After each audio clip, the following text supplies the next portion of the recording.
Hello friends, সবাইকে জানাই good afternoon. আজকের ব্লগটা এখান থেকে শুরু করলাম, তো কন্টিনিউ তোমরা ভিডিওটা দেখতে থাকো।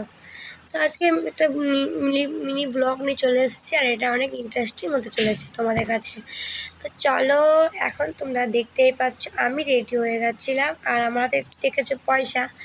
আমি এখন যাচ্ছি, একটা পাশের রুমের বার্থডে ছিল, তো তার জন্য কিছু গিফট কিনতে যাচ্ছি। তো দেখো, রুম থেকে চলে এলাম নিচে।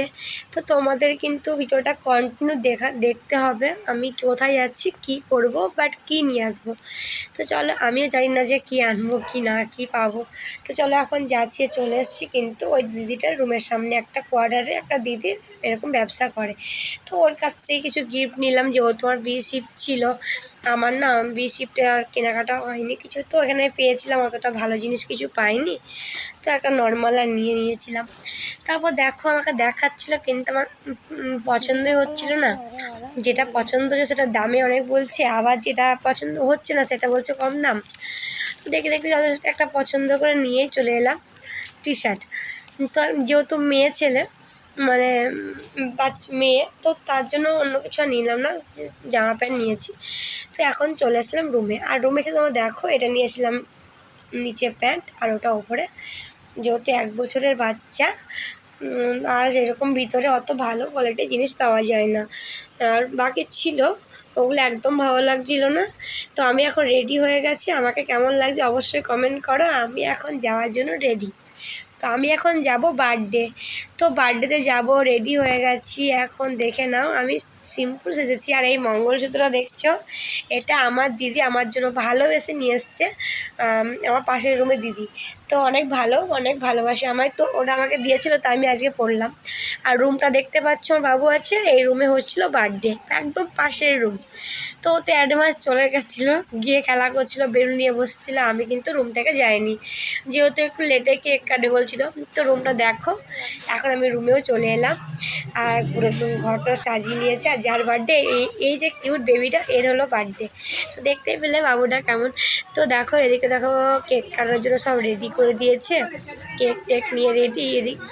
এদিকে দেখো, বাবু পুচকুটা ঘুমিয়ে গেছিলো, ওকে জোর করে ওঠানো হলো, তো উঠে এখন কেকটা কাটিং করা হবে। তো আমার বাবু কিন্তু সবসময় ওর কাছে দাঁড়িয়ে আছে, কারণ একসাথে খেলা করে, চিনে বুনু বুনু করে। তো যাই হোক, ঘরটা ভালো সাজিয়েছিল, তো আমার ওখানে আছে। আর দেখো তোমরা, এই যে বাবু ওর বুনুর কাছে দাঁড়িয়ে আছে, আর আমি কিন্তু ভিডিওটা করেছিলাম, সবসময় ওর কাছেই ছিল। আর যে দেখছে ওই দিদিটা হলো তার মা, ওটার বাবা। তো আমরা ছোট্ট একটা বার্থডে মানে সেলিব্রেট করলো। তো তোমরা দেখতেই পেলে, আমি বার্থডেটা প্রথম থেকে যাওয়া থেকে শুরু করে আসা অবধি তোমার সাথে শেয়ার করলাম। তোমাদের ভিডিওটা কেমন লেগেছে অবশ্যই কমেন্ট করবে।